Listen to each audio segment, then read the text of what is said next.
This is America's #1 financial news program, The Wall Street Journal Report. Now, Maria Bartiromo. From the red carpet to the local Kohl's department store, Vera Wang is a brand with name recognition among fashionistas and middle-class consumers all over. With a new collection exclusively at David's Bridal, just in time for wedding season, designer and CEO Vera Wang joins me right now. Vera, it's so wonderful to have you on the program. Thank you, Maria. I'm so thrilled to be here. Good to see you. And of course, you've designed so much for high-profile brides: Chelsea Clinton, Ivanka Trump, as well as so many working with David's Bridal, the largest wedding retailer in the country. Talk to us about it. It's not the first time you've designed for a mass-market consumer. How does it differ from what you've done in the past? Well, I think certainly when I started the Kohl's line, Simply Vera Wang at Kohl's, that was all about a lifestyle. It's about women that could dress in the way I sort of dress every day of my life, which is very layered, very comfortable, but very, I think, wonderful pieces that you can mix dress up and dress down.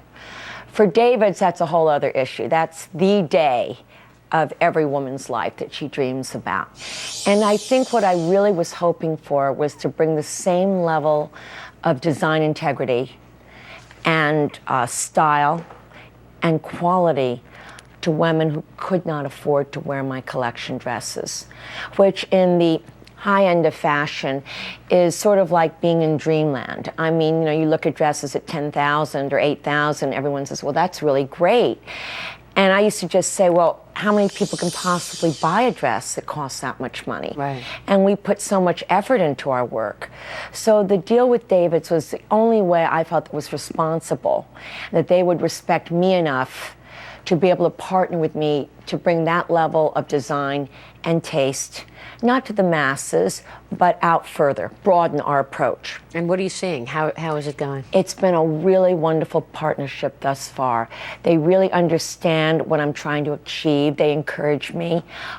It's just a great supportive endeavor together. You know, it's interesting to see this trend taking place right now of fashion companies getting into bridal. Yes. I guess they're figuring out what you learned, what you knew many years ago, but you've got other high-end designers doing it, as well as actually mall stores like J. Crew and Yes. Taylor. What do you make of that? What's happening in the business? Well, I think that democratization of fashion is the first thing.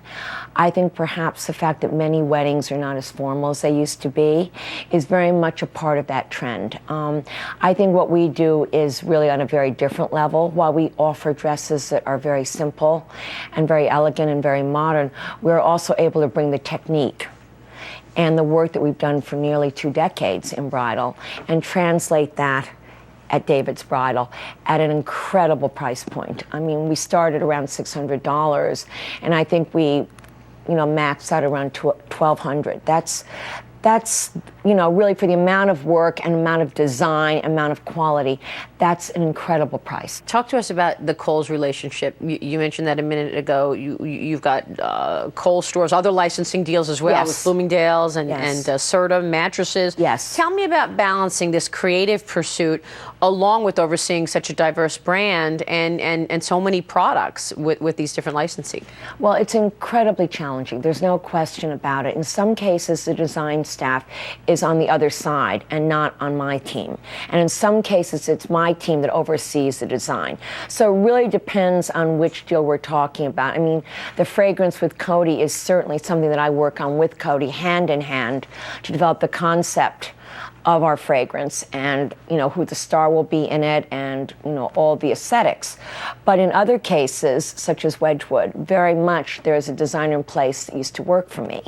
And she's the one that works with me closely, but she has the technical expertise to constantly push that line forward also. The average cost of a wedding in the United States last year, around $24,000. That was the average, and it's up 20% from '09. Wow. Yeah. What do brides and grooms' spending choices say about the broader economy, do you think? I mean, are they making choices, and does that illustrate where we are in this new normal, if you will? I'm going to take a little chance and say that I think we're ahead.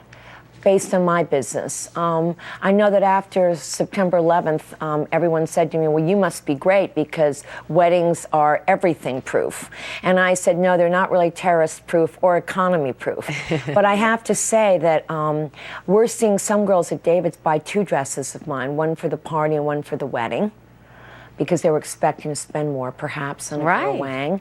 And then at our upper end, the collection end, we've never really had a better year. So if I can judge by that, we're beginning to see, I would say you would know better than I, but a bit of a turnaround in our little sector. Best of luck, Vera. Great to have you on the program. Thank you so much for having me. Great to see you. Vera Wang joining us. And for more on Vera Wang, go to our website, wsjr.cnbc.com. Take a short break, and then up next on the Wall Street Journal.